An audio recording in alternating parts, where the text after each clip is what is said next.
Well, welcome once again. This is the Doctor of Digital at the Doctor of Digital podcast. Purpose of the show is to transform your business and life with education and inspiration. I introduce busy business leaders to trends in business, technology, and marketing to highlight people you should know. What would you do if a life-threatening health crisis not only challenged your physical well-being, but also threatened to derail your entire career? That's the remarkable story of my guest today, Mark Durante.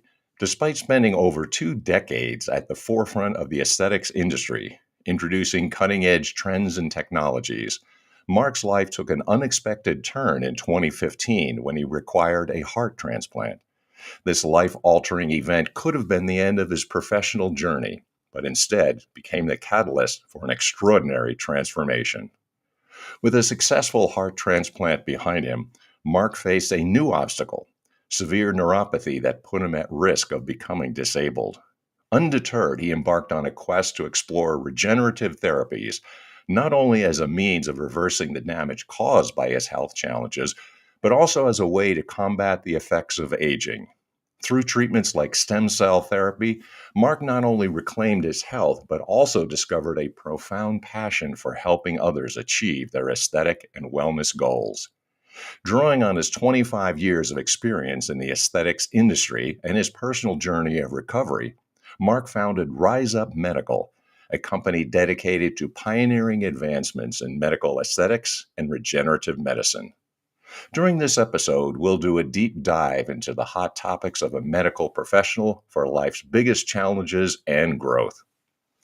And we'll leverage the expertise of my guest and how to navigate the unique dynamics of the field. By the end of this episode, you'll be better equipped to know what to do, and I encourage you to contact my guest, Mark Durante, founder of Rize Up Medical. With that, I want to welcome Mark to the program. Hey, how you doing today, Mark? I'm doing fantastic, Mick. How are you doing? I really doing- appreciate the opportunity to jump on here with you. Well, you got such an interesting story, so it's like, I got to get this guy on the program. So Well, thank you. I'm really curious because there's more than one place to start, obviously, with your background. But I mean, what would you say is the pivotal moment if you could pick one thing out of all these amazing things that have happened to you that got you on your task today? Well, you know what? As a matter of fact, it was the heart transplant. This thing started at a time where it was neuropathy that actually helped me discover that I even had a heart issue. It just so happened I was doing some testing when one of the PAs in the medical clinics that I was going to had done a particular test and heard an irregular heartbeat. At that point, I'm just kind of like, hey, my family has irregular heartbeats. So I just kind of said, I'm going to ignore it. But he suggested I go to a cardiologist and at least get a baseline. And it turned out that I was working at half heart function.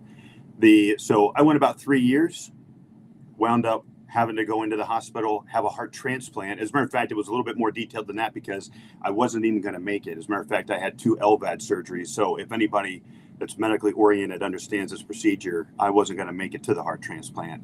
And so I wound up having a very unique procedure done that got me through. But after the heart transplant, they thought that the neuropathy would naturally go away because I had restored vascular function to my legs and feet, which I had lost during that time frame before. And I was on every trial of medication you can think of. And so when we talk about some of these medicines that people are taking out there, I had done every trialed medication that could be done. And it was causing such mental, dysfunction, even from a standpoint of I couldn't walk between 2 people, that I knew I had to have I had to find a different option. And I just so happened to be working with an orthopedic surgeon on a project in the functional wellness space. And I was telling him my story and I'm like, look, I'm about to tap out here because I can't exercise. I can barely feel the feet underneath of while I'm driving. I can't feel the foot pedal underneath my feet while driving.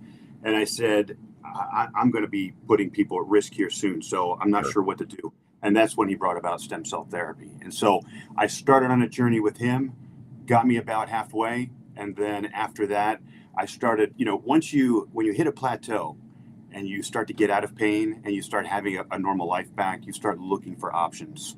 And that's when I started going down the biologics track and looking for better products to drive better results. And that's where I am today, off all my medications, and built this into a biotech company to try and serve other people because I was in medicine for 20 some odd years at that point. didn't even know it was an option. So I started thinking to myself, how does the Mm, rest of the world know that this is an option for them? So the quest became, how do I rise other people above their current medical got it. conditions to put them better on a more functional life? And the medicine changes so rapidly. I'm curious Oh, about some of the changes that are taking place, but it's almost like the changes have been so rapid, right? Even though this wasn't that long ago. they are rapid. And honestly, there was just a short period in 2017. There became one change in the biologic space where the FDA was kind of given this, hey, this testing phase where they wanted everybody to start trialing these things. They wanted to see if there was any type of adverse events, what was the success stories. And then in 2021, they regulate the field. And at that point, it started. I mean, the biotech field just kind of blows up, and particularly the biologic space.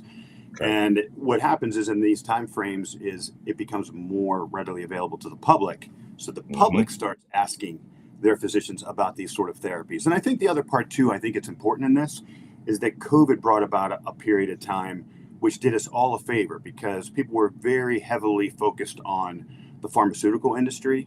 But Right. after the COVID experience, people started trying to look for more natural methods of trying to Okay. reverse their health care, and that opened up a whole world of biologic space for us because that's what we're doing. We're a more natural way of giving back to the Hmm. body so that it can heal itself. And that's another curious thing. I've had people on the program before, and I'm very interested in this. Are there some hot topics that you could address? Is that something to say more of natural medicine or a combination of Eastern Western? What would you say about those Yeah, topics?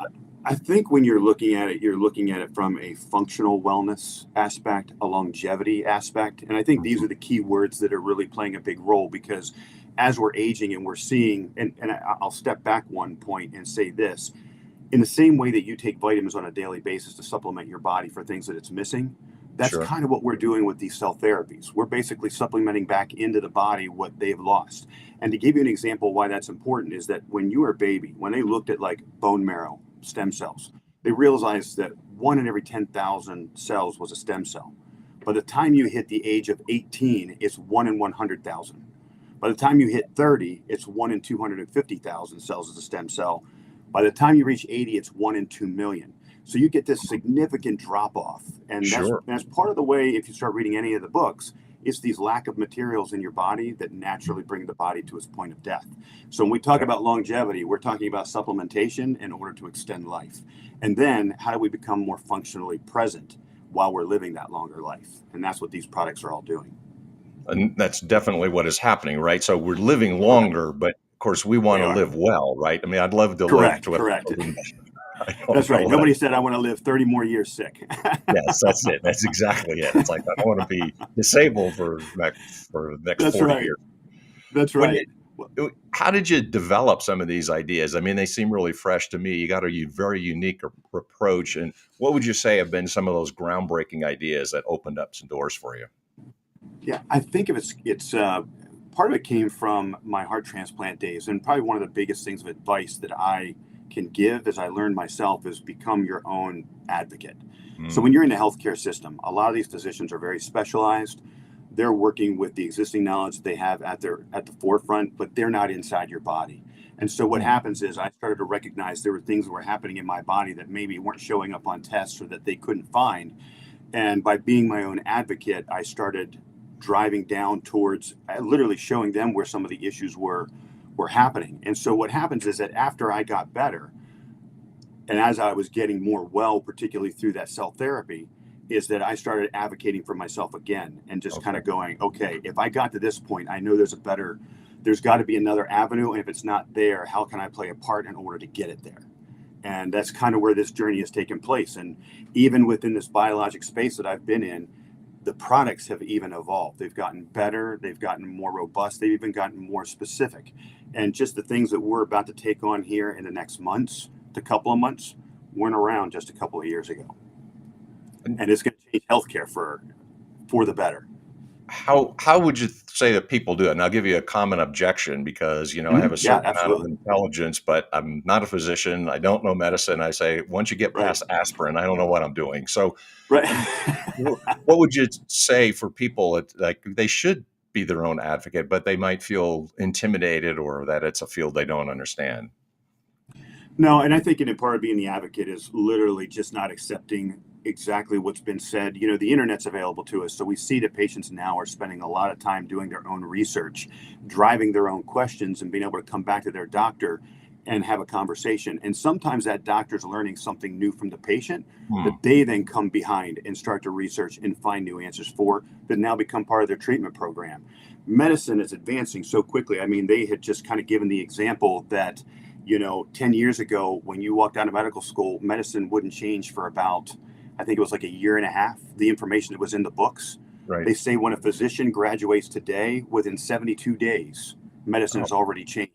So to put the pressure on a doctor to know all that sort of information is kind of, it's unfair. So in that sense, because it's changing and we're constantly being fed these changes, it's very important that we also bring this information back to the doctors. They're going to make sure that it's clinically sound, and then they can come back and use it as a new treatment plan. And that's kind of what's happened here. and I think just to back up a little bit, I'd say one of the things from the pandemic was it seemed to me that we would hear public information, which was one thing, and then we would Correct. hear the word on the ground is something totally different. And That's for the correct. individual is kind of betwixt and between, like, well, who am I supposed to believe?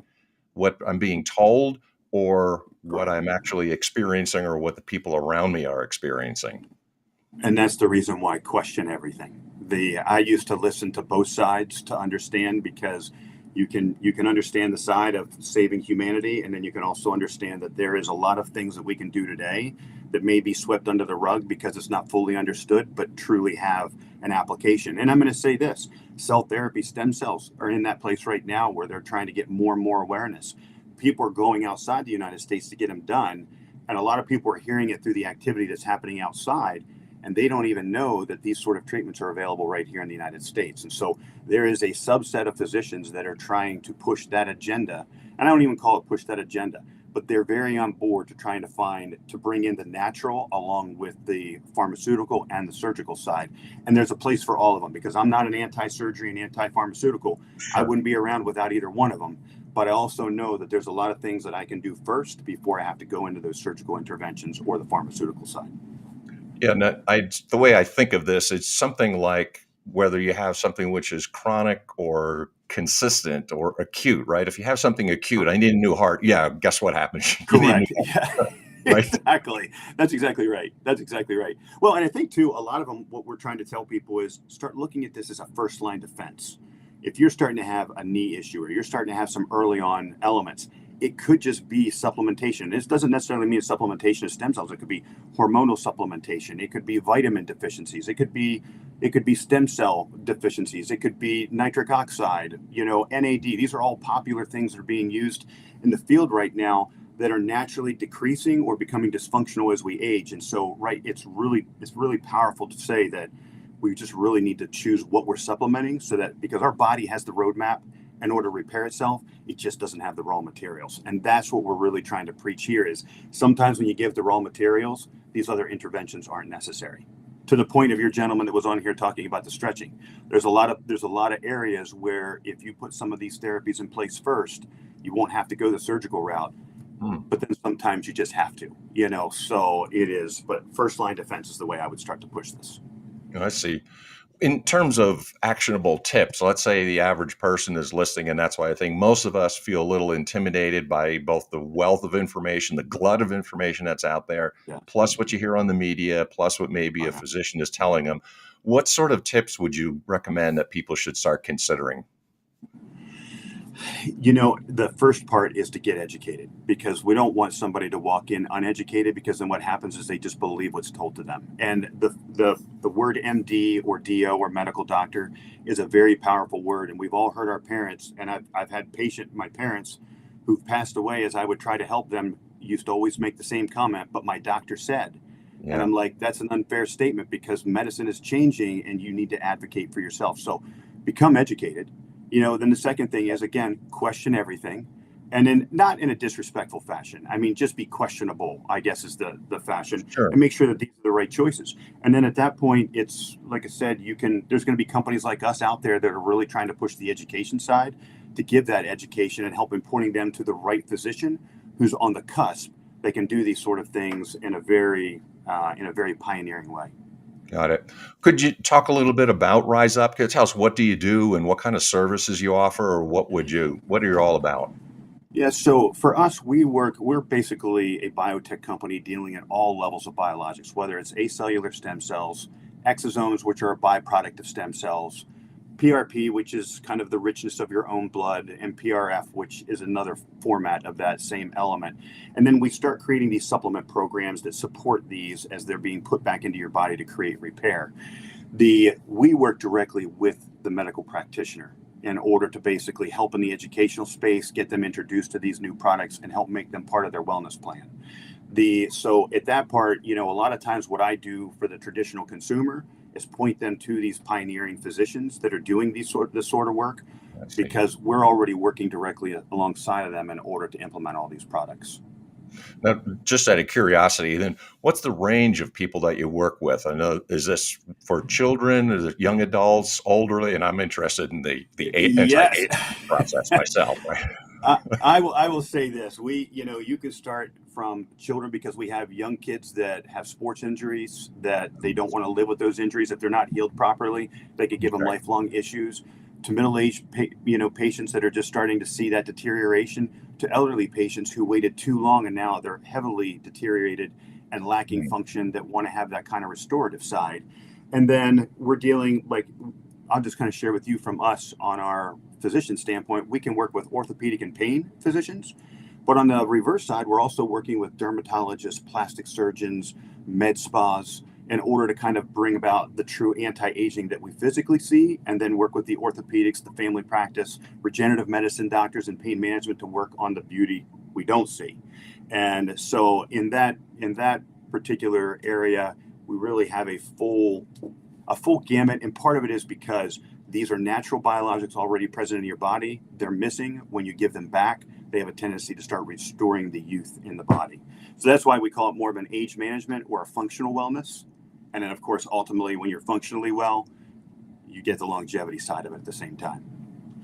Are there things that you could say for things that have traditionally have been a problem? I mean, the things I'm thinking of cancer, Alzheimer's, things that we just don't seem to be able to beat. And so, what do you recommend in those areas?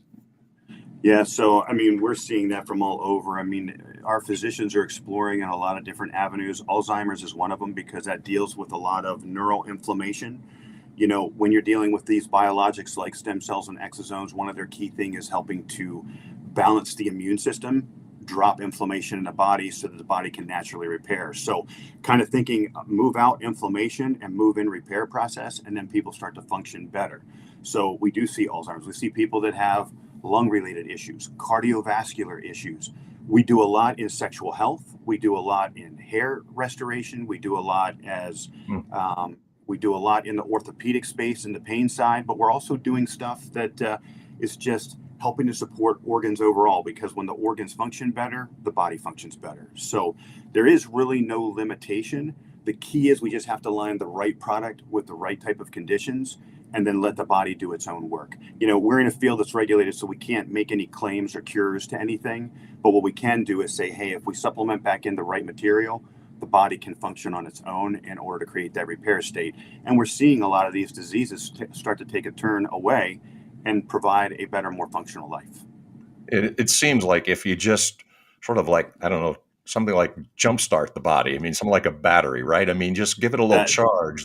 The body, it almost seems like we have a natural, we want to survive, right? So as a species, we've correct. been able to for thousands of years, all kinds of environments. So if you jumpstart the body a little bit, it seems to me it will respond.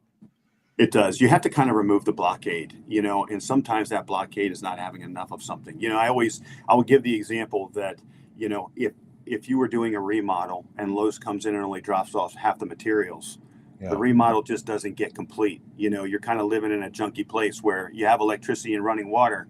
It doesn't look pretty. Mm. So the key is making sure that you deliver the right amount of ingredients, to the body so that it can basically do the repair state. It It, is, and it's all about putting the right health in the body too. it's Broccoli over pizza, right? Yeah, yeah. Mark, it's pretty remarkable about both from a personal transformation point of view, but then also the really good work that you're doing for other people. So I'm really curious now if people have heard what you do, How do they get a Yes. hold of you? What would you recommend? What's the next step for people? Yeah, so they can go to our website, which is www.rize, and the Rize is spelled Rize, upmedical.com. There's also a way that you can set up a book a meeting with us, or you can also access us by calling us directly. And then Okay. you can email me directly if you want to at Mark with a K at riseupmedical.com. And I would love to have these conversations because it is this is my this is my mission for the rest of my life, is in order to do whatever I can to make people well. I, I went through that experience. I am living a better life, and I want to see the same for the rest of humanity. So that's extraordinarily heartwarming to hear. It's yeah. just amazing. I could turn it around. I mean, come back from it's like coming back from the dead, basically. and then, Oh, hands and then your down. mission. That's part of the reason why Rise is in there, because there's a rise up element there, and at the same time is that now it's my job here in order to help rise up humanity to live a more well life. Yeah, awesome. Mark, thank you so much for being a guest today. I learned so much. I appreciate it. I appreciate you taking out some time and chatting today. Well, Mick, I appreciate you, buddy. Keep up the great work, because we're very honored to have somebody like you helping to push the message out there. All right. Thanks, Mark. Take care. Thank you, Mick. All right, take care. We'll see you. Bye bye. What an inspiring and great story to tell. And if you like what you're hearing, of course, what you hope that you're doing is that you're sharing, subscribing, responding, positively reviewing, and sharing the Doctor Digital podcast. Of course, I want to give a shout out to the two sponsors, both of Burning America and also On Track Ian Hunter, on the screen, and we're also available at Amazon. If you want to keep these shows coming, please let me know. Stay in touch. Like to help out everybody. Until next time,